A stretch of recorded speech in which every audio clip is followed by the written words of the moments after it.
명진 스님이 요즘 광화문 촛불집에 참석하신다고 합니다. 그래서 저희가 직접 스튜디오에 모셨습니다. 안녕하세요, 스님. 네, 안녕하십니까. 예.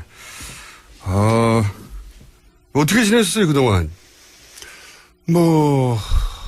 허공무착사라는 절이 있습니다. 허공무착사요? 네, 허공무착사의 촛불법당에서 요즘에는 탄핵경하고 하야경 외우면서 그렇게 지내고 있습니다. 허공무착사요? 네. 그런 절이 없는 거죠? 절이 없는 거죠. 예. 다 놓으니까 대한민국이 절이고 대한민국 국민이 전부 신도고 그렇습니다. 허공무착사라는 건 무슨 뜻입니까? 집착하지 않는다는 건 무착이라고 그러고 무착. 집착하지 않는다. 그러니까 어떤 절에서도 스님을 부르지 않는다는 얘기죠? 이제 그렇다면. 그러니까 집도 절도 없다는 얘기를 이렇게 고상하게 표현합니다. 집도 절도 없다. 근데 이제 주말 촛불 집회 계속 참여하셔가지고 사람들 눈에 띄어서 저희가 이분 모셔야 된다 하고 모셨는데 촛불 집회에서 사람들이 구호를 외치는 이것이 연불 소리 같이 들린다고 하셨는데 이게 무슨 뜻입니까? 결국은 종교 역할이 뭘까라는 문제부터 시작하면은 종교라는 것이 그냥 법당이나 예배당에 앉아서 찬송가 부르고 연불 외우는 것이 아니고 실제적 삶 속에서 많은 사람들이 고통받는 현장 속에서 그분들의 고통 소리 문제들을 해결하려고 하는 문제인데 촛불이 외치는 그 함성 소리는 부정하고 부패한 그 세력에 대한 경고 준엄한 그 외침이거든요. 그것이 연불이라고 봐야 되죠. 마음속으로 부처님을 생각하는 게 연불이니까 생각념자 부처불자니까 그 부처는 뭘까? 정의로움이고 올바름이고 또 세상의 고통에 대한 연민이기 때문에 세월호에 대한 연민 같은 것을 해결하고자 나온 그 시민들이 부처님이고 시민들이 내는 그 함성이 연불소리다 이렇게. 듣고 보니 그럴듯합니다. 네. 실제로 그럴듯해요. 실제로 그렇게 들리시는 거죠? 네, 그럼요. 네. 그래서 계속 나가시는 거고. 네. 그런데 이제 저희가 이제 그 기사를 찾아보면 최순실 게이트 터지고 나서 대통령이 두 번째 담화를 한 직후에 종교계 인사들을 청와대에 모십니다. 그런데 거기에 이제 조계종의 총무원장님이신 자승 스님도 같이 독대를 했다. 이렇게 보도가 됐어요. 이 최순실 게이트에서 불교계, 특히 이제 조계종 역할을 어떻게 쭉 지켜보셨는지. 그래서 이명박근혜 하수인 역할을 했다고 보거든요. 지금 총무원장은. 네. 물론 본인 입으로도 그렇게 얘기를 했습니다. 내가 하수인 역할을 했는데 더 그런 게 없다. 본인이 그렇게 얘기했어요? 그럼요. 문화관광부 차관이었던 박성주라고 이 방송인 MBC에 계셨던 분이 네. 차관 인사 왔을 때 네. 내가 이명박 하수인 소리를 듣는데 내가 별로 독본 게 없으니까 꼭 전해달라. 이렇게 아주 신신당부랍니다. 네, 그런 사람들이 지금 와서 박근혜한테 물러나라라든가 이런 얘기하는 것 자체가 이제 밀림 속에 아주 표독한 암사자 한 마리가 촛불에 끄실려가지고 비틀거리면서 쓰러지니까 다 저기 물어 뜯고 대들고 그러니까 하이에나, 늑대, 여우, 들깨떼들이 사실은 그 촛불에 끄실린 암사자한테 대드는 형국이 돼버린 거죠.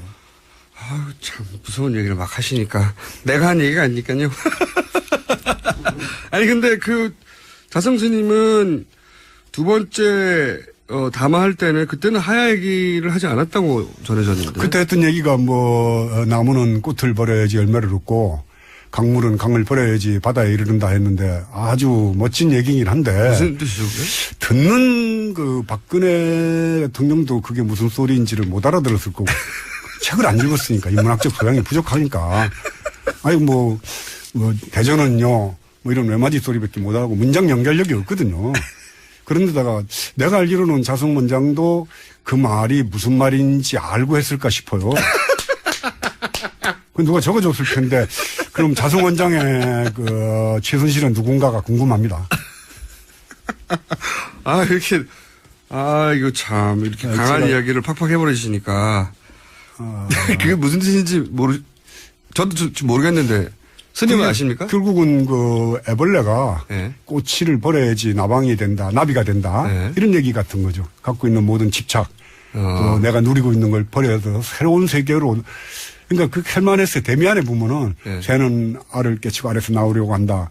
하나의 세계 둘러쓰고 있는 자기 세계를 부셔야지만이 새로운 세계를 향해서 간다는 아주 철학적인 그런 그 고준한 뜻이 담긴 건데 그 말뜻 박근혜 대통령이 알아들었을까요?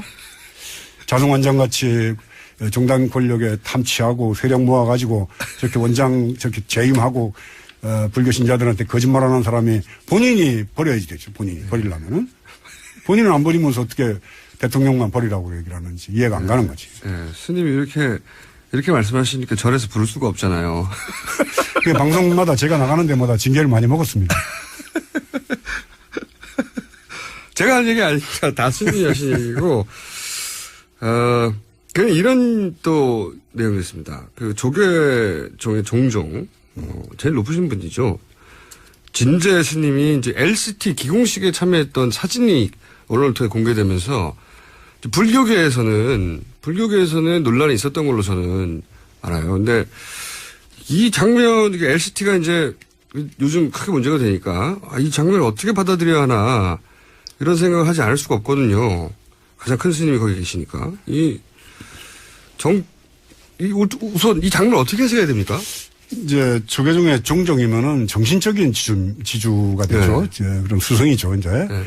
그런데 그 LCT 기공식 현장에 가서 법문을 하는 사진이 나와서 저도 네. 당혹스러웠고, 종종이면 정신적인 지도자인데, 안 맞죠. 격에 안 맞는 데를 가신 걸로 보입니다. 그래서 성철 스님 같은 때만 하더라도 뭐 불자들뿐만 아니라 국민들로부터 존경받는 그런 정신적인 그 지주였었는데 지금은 종종의 위상도 많이 떨어졌어요. 그리고 해운대에서 이제 LCT 그런 기공식을 할 때 해운정사라는 절에 해운대가 있습니다. 거기가 이제 종종 스님 절이죠. 그래서 아마 참석하신 것 같은데 부적절한 처신이었다고 생각합니다. 부적절한 처신이었다.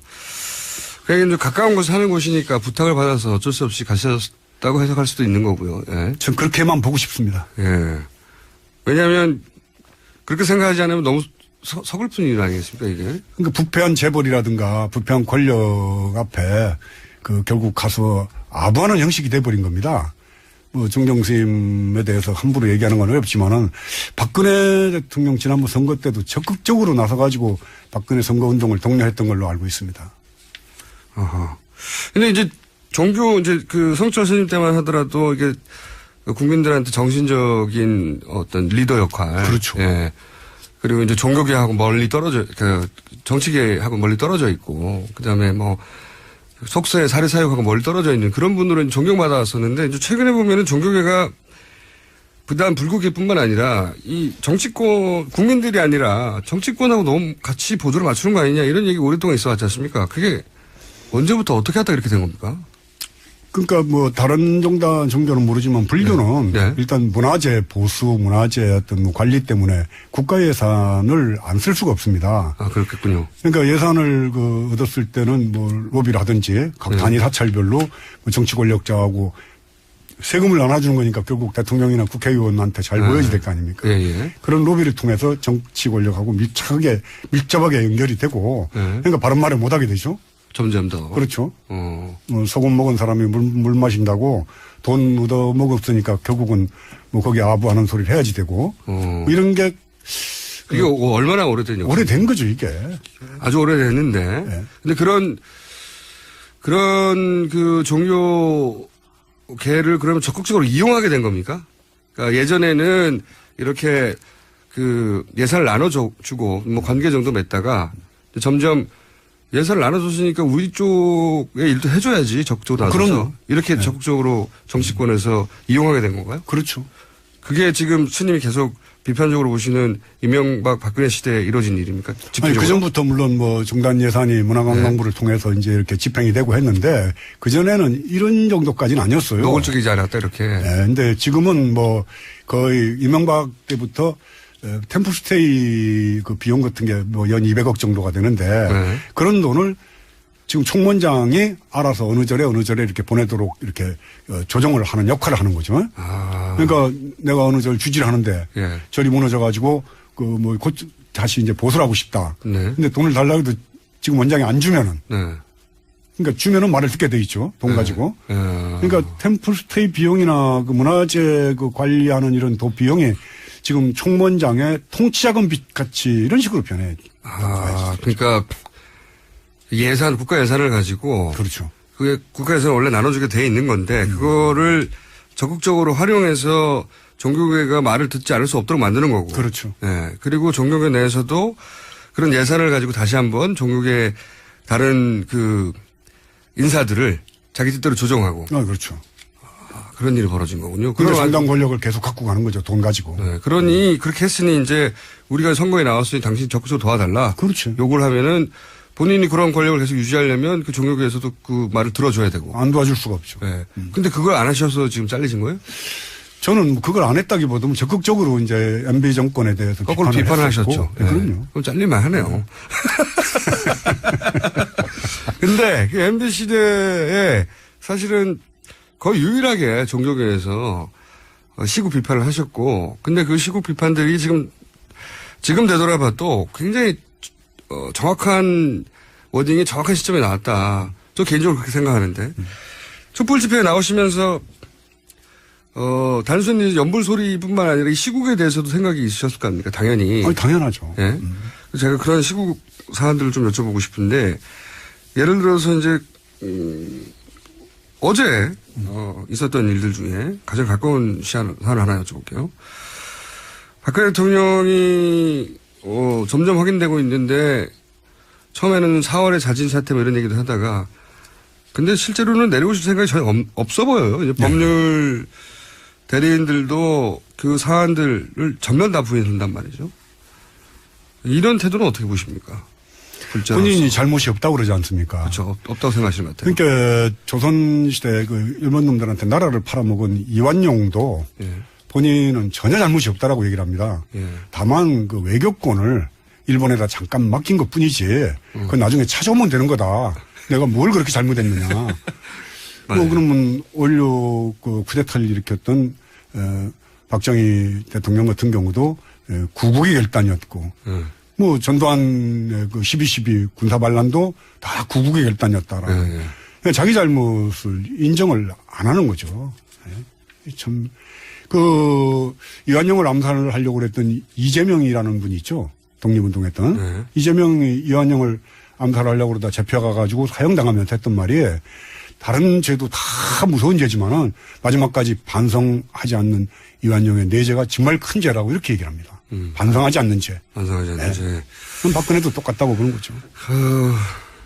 그러면 좀 더 정치적으로 첨예한 사안을 여쭤보면, 이제 박근혜 대통령이 대통령의 권한을 행사할 수 없자 황교안이 박근혜다 이런 구호도 등장하기 시작했어요. 네. 이 직무대행 체제에 대해서는 어떻게 보십니까? 시사평론 불자로서. 저는 뭐 교통방송이 이런 그 차량의 교통만 하는 게 아니고 사람들의 생각과 정보와 많은 사람이 살아가는 삶의 교통도 정리해주는 쪽으로 이렇게 바뀐 거에 대해서 아주 대단히 높이 평가를 하면서 오늘 이 자리에 나왔거든요. 감사합니다. 네. 우리 김어준 총수의 그 역할이 굉장히 크다고 생각을 합니다. 저도 그렇게 생각합니다. 네. 그래서 금방 물어보신 황교안 총리 대행에 대해서는 좀 그렇게 답변하고 싶어요. 과연 총리 자격도 물론이거니와 대통령 대행을 할 자격이 있는가? 왜냐하면은 이명박 대통령도 군대를 안 갔습니다. 그렇죠. 근데 황교안 총리도 징병검사 3번을 피하다가 마지막에 이제 단마진이라는 피부병으로 면제를 받는데 면제 사실이 단마진이라는 것이 판정 나기 전에 면제가 돼요. 자세히도 아십니다. 네. 아니, 제가 그렇죠. 여기 김총수를 만나러 온다고 준비를 좀 했어요. 그리고 역대 그 병으로 면제를 받은 사람이 3명밖에 없대요, 역사상. 4명. 4명입니까? 365만 명, 그러니까 91만 명 중에 1명 나오는 정도의 희귀한병이라. 그렇죠. 근데 그 진단받기 전에 이제 어쨌든 면제가 됐고. 그래서 석연찮은 이유로 이 병역 기피한 사람들 지도자가 될 수가 없습니다. 병역 기피, 병역과 병역 의무와 납세 의무는 강력하게 처벌을 해야지 돼요. 그러니까. 이제 이분이 입만 여시면 계속 안보 얘기를 해요. 애국 얘기를 하고. 네. 애국가를 4절까지 이렇게 외우는 걸 자랑으로 생각하는데 이분들의 애국가는 중국이 쳐들어오면 중국 애국가가 될 거고 또 일본이 쳐들어오면은 일본 일장기 앞에서 애국가 부를 거고 성조기 앞에서도 애국가 부르고 애국가가 바뀌는 사람들이라서 4절까지 부르는 겁니다. 이제. 그렇게 보고 영국 같은 경우는 모병제입니다. 징병제가 아니고. 네네. 근데 영국 황족들은 의무적으로 이 군대를 그렇죠. 가야지 돼요. 네. 그리고 군에 가서 2차 세계대전 이후에 군에 가서 죽은 사람들 비율이 황족들이나 이 고위층의 아들들이 죽은 비율이 서민들 죽은 비율보다 훨씬 높습니다. 맞습니다. 영국은 그렇다고 해요. 이렇게 네. 돼야지만이. 왕자도 최전선에 가서 헬기를 몰고 네. 네. 진짜 죽을 수도 있는 거죠. 그렇죠. 실제. 네. 왜냐하면 후방이 아니라 최전선에 달려가니까. 미국도 그렇습니다. 하버드 대학교에 재학 중이던 이 케네디가 군대를 지원하는데 떨어진 네. 거예요. 그러니까 아버지한테 편지 써가지고 로비를 해가지고 군에다 로비하고 정치권에다 로비를 해가지고 군대를 갑니다. 네.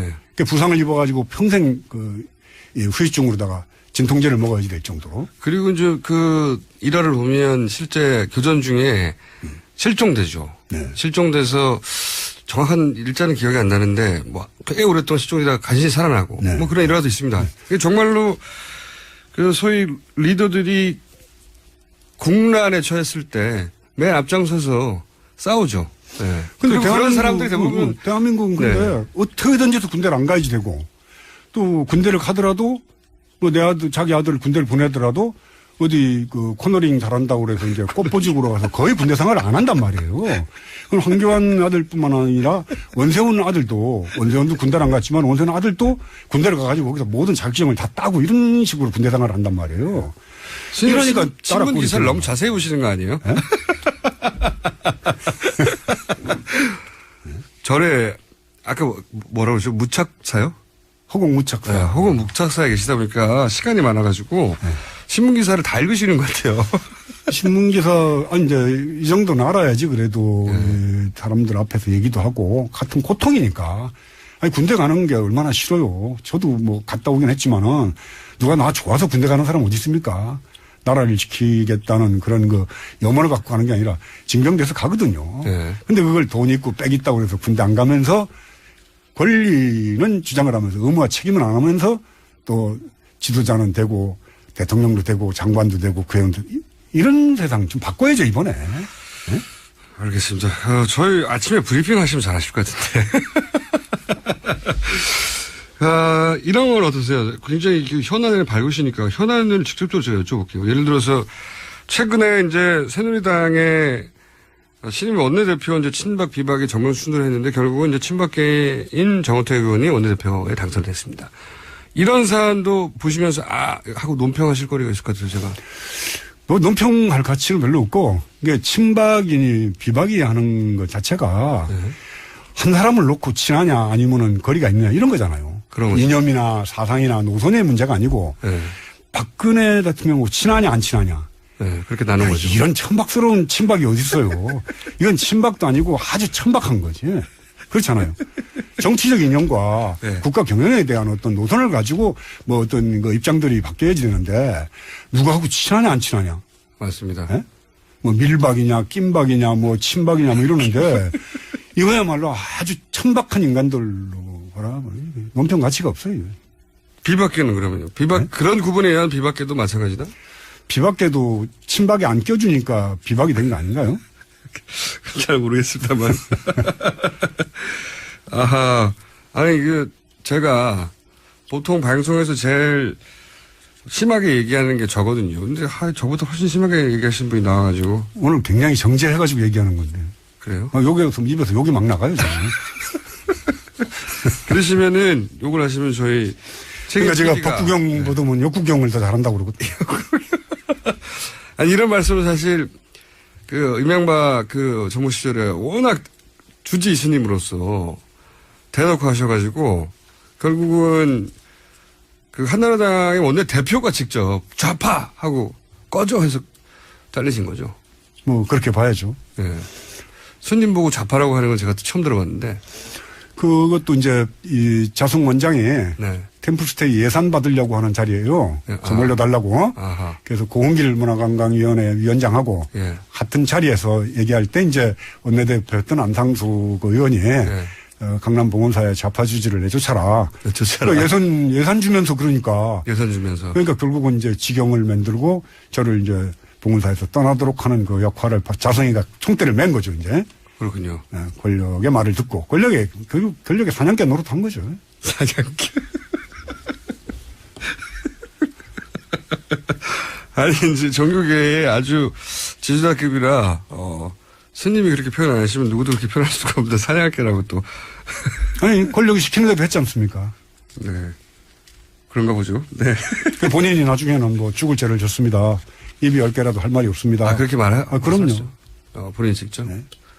그렇지만 이제 최근에는 어쨌든 퇴진하라고 네. 12월 차도백이 6일인가 말씀하셨던데. 이제 박근혜 호라는 배가 이제 파손이 돼서 이제 깔아앉으니까 여기서 뛰어내리는 거죠, 이제. 탈출하는 거예요. 그럼요. 네. 너무 늦었다. 네. 진작에 그런 말 했었어야 된다. 진작에 그런 말 할 용기도 없고 그렇게 못 합니다. 뭐 이 사람의, 배상이라는 사람의 신조가, 대들다가 맞아 죽은 놈은 많아도 아부하다가 맞아 죽은 사람은 한 사람도 없다라는 게 아마 자기 신념일 거예요.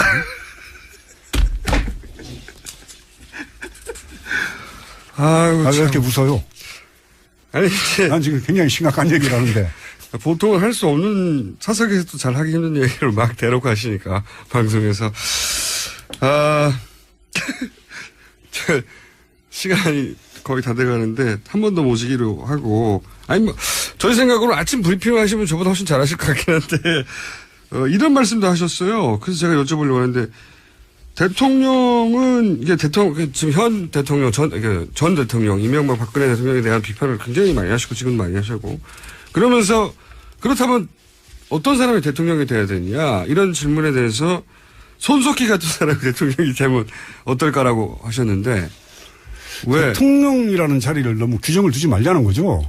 그러면 그 세월호 참사 때 그 팽목항에 가가지고 며칠씩 옷도 안 갈아입고 그 세월호 유족들한테 위로가 되는 말을 전해주면서 끝없이 그 뉴스에 대해서 이렇게 브리핑을 했던 그 손석희 막 따뜻한 그 감성들 그리고 저녁 8시부터 9시 반까지 이렇게 뉴스 진행하고 맨 끝에 그 앵커 브리핑 하잖아요. 네. 그때 멋진 말들이 나옵니다. 맞습니다. 네. 그럼 우리나라 대통령도 저 정도는 돼야지 되지 않느냐.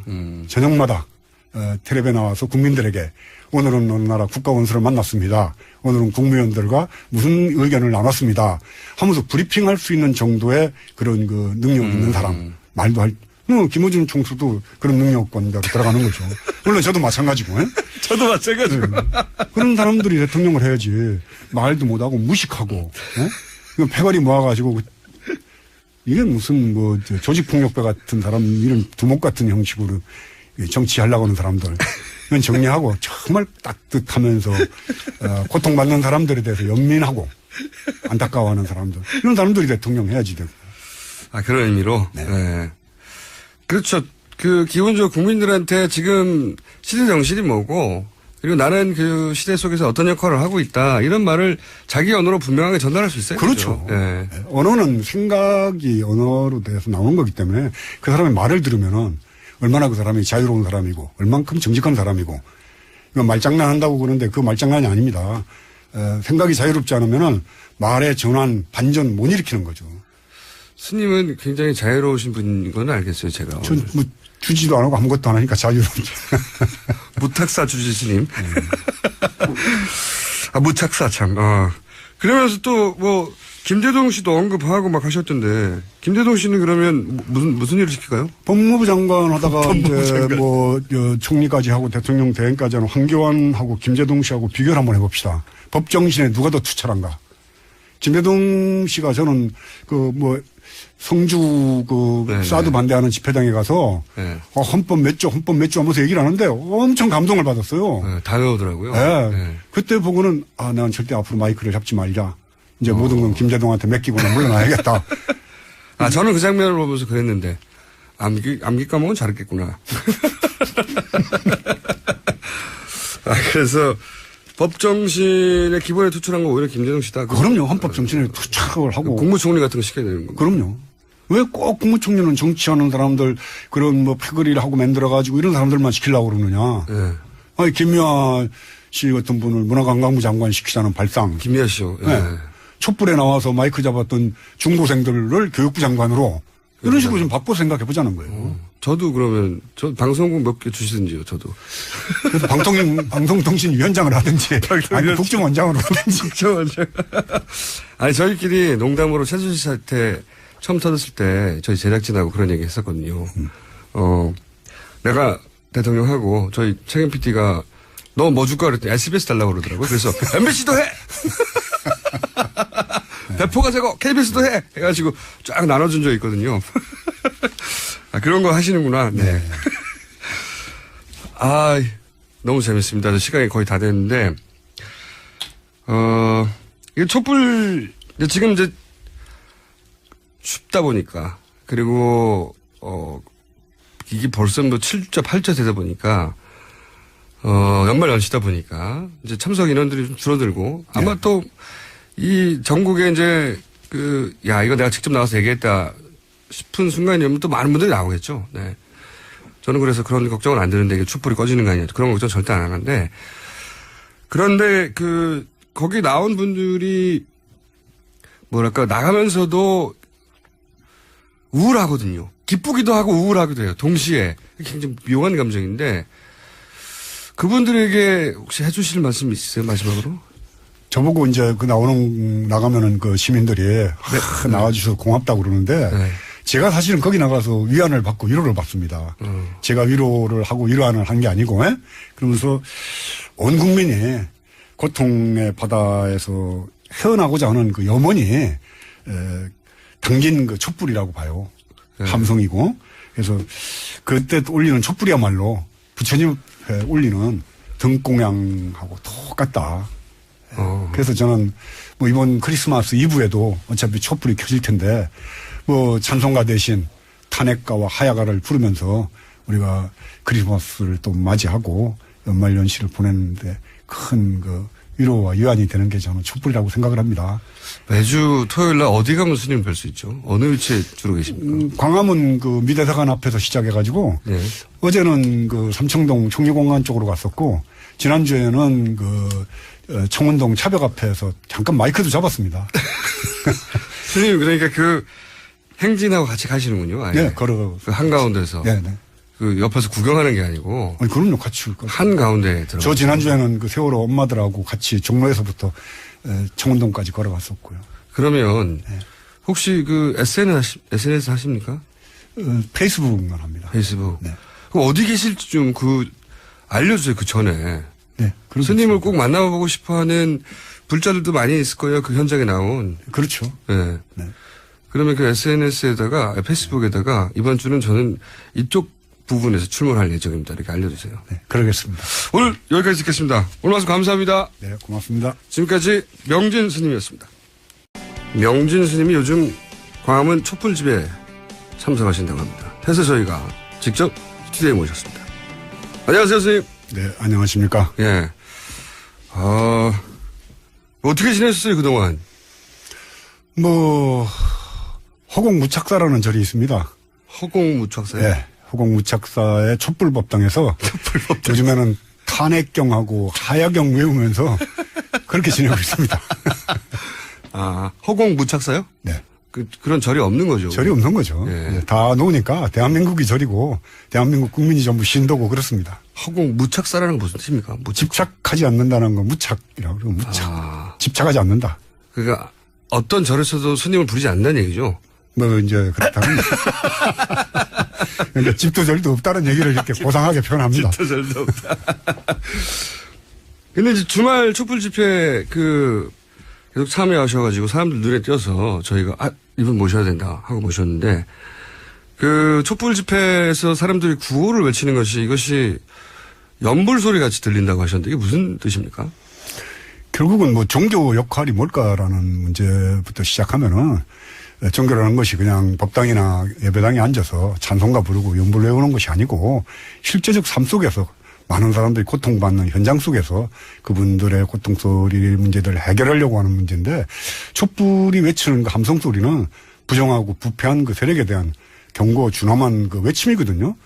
그것이 연불이라고 봐야 되죠. 마음속으로 부처님을 생각하는 게 연불이니까. 생각념자 부처불자니까. 그 부처는 뭘까?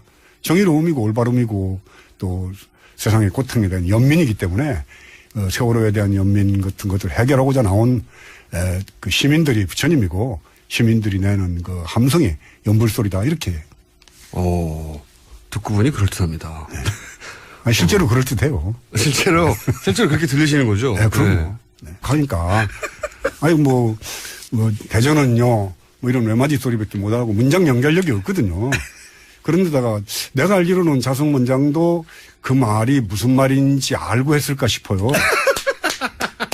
그 누가 적어줬을 텐데 그럼 자성 원장의 그 최순실은 누군가가 궁금합니다. 이거 참 이렇게 강한 이야기를 팍팍 해버리시니까 그게 무슨 뜻인지 저도 좀 모르겠는데 스님은 아십니까? 결국은 그 애벌레가 네. 꼬치를 버려야지 나방이 된다, 나비가 된다. 네. 이런 얘기 같은 거죠. 갖고 있는 모든 집착, 또 내가 누리고 있는 걸 버려서 새로운 세계로. 그러니까 그 켈만에서 데미안에 보면은 네. 새는 알을 깨치고 알에서 나오려고 한다. 하나의 세계 둘러쓰고 있는 자기 세계를 부셔야지만이 새로운 세계를 향해서 간다는 아주 철학적인 그런 그 고준한 뜻이 담긴 건데 네. 그 말뜻 박근혜 대통령이 알아들었을까요?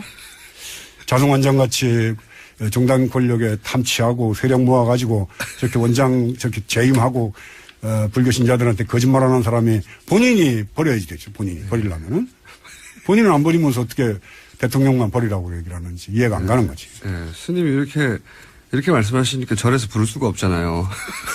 방송마다 제가 나가는 데마다 징계를 많이 먹었습니다. 제가 한 얘기 아니니까 다 스님이 하신 얘기고, 그냥 이런 또 내용이 있습니다. 그 조계종의 종종, 제일 높으신 분이죠. 진재 스님이 이제 LCT 기공식에 참여했던 사진이 언론을 통해 공개되면서 불교계에서는 논란이 있었던 걸로 저는 알아요. 근데 이 장면, LCT가 이제 요즘 크게 문제가 되니까 이 장면을 어떻게 받아들여야 하나 이런 생각을 하지 않을 수가 없거든요. 가장 큰 스님이 거기 계시니까. 우선 그래서 계속 나가시는 거고. 네.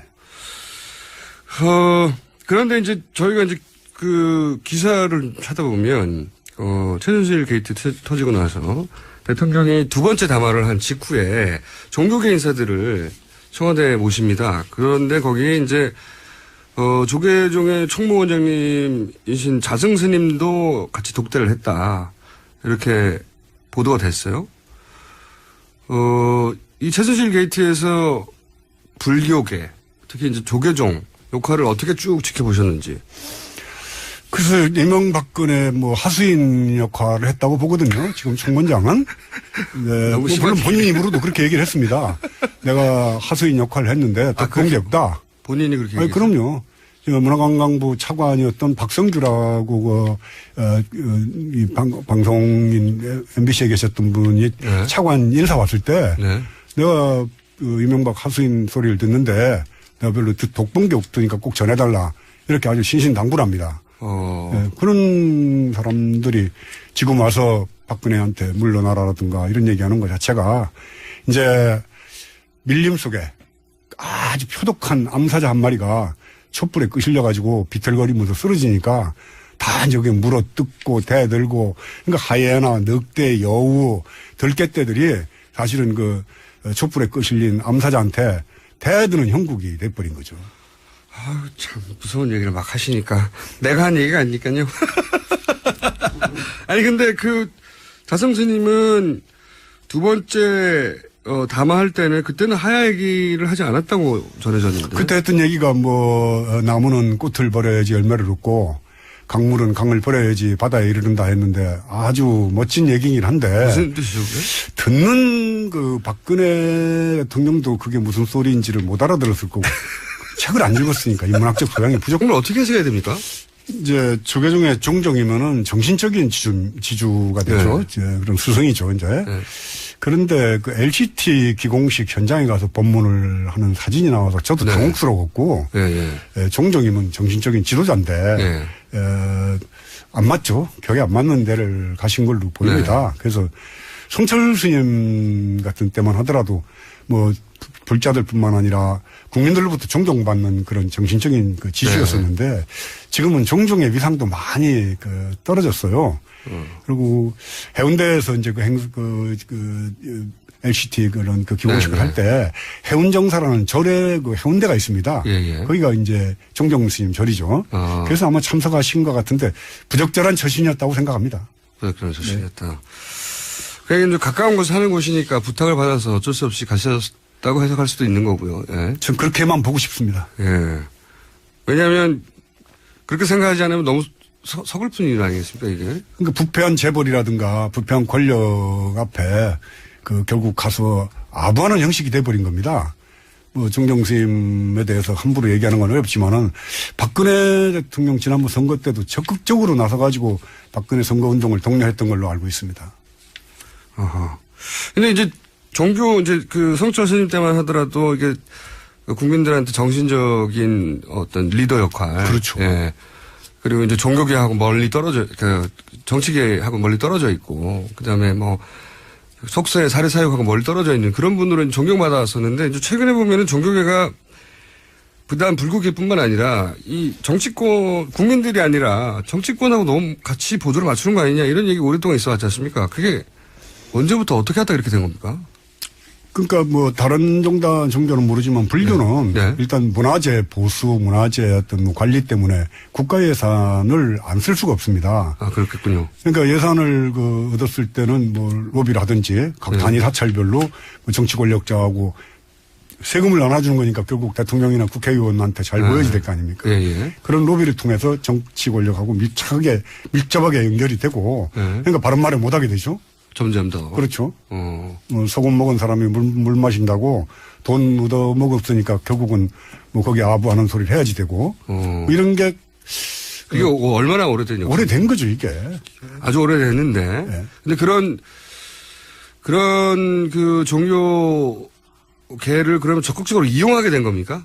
그러니까 예전에는 이렇게 그 예산을 나눠주고 뭐 관계 정도 맺다가 점점 예산을 나눠줬으니까 우리 쪽의 일도 해줘야지 적극적으로 나서서 그럼요. 이렇게 네. 적극적으로 정치권에서 이용하게 된 건가요? 그렇죠.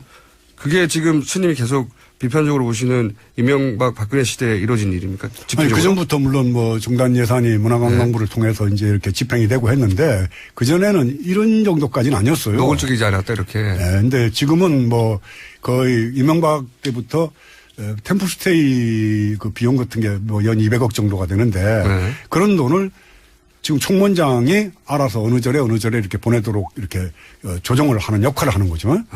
그러니까 내가 어느 절 주지를 하는데 예. 절이 무너져가지고 그 뭐 곧 다시 이제 보수를 하고 싶다. 네. 근데 돈을 달라고 해도 지금 원장이 안 주면은 네. 그러니까 주면은 말을 듣게 돼 있죠. 돈 가지고. 그러니까 템플스테이 비용이나 그 문화재 그 관리하는 이런 도 비용이 지금 총무원장의 통치자금 빚 같이 이런 식으로 변해. 그러니까 예산, 국가 예산을 가지고. 그렇죠. 그게 국가 예산을 원래 나눠주게 돼 있는 건데, 그거를 적극적으로 활용해서 종교계가 말을 듣지 않을 수 없도록 만드는 거고. 그렇죠. 네. 그리고 종교계 내에서도 그런 예산을 가지고 다시 한번 종교계 다른 그 인사들을 자기 뜻대로 조정하고. 그렇죠.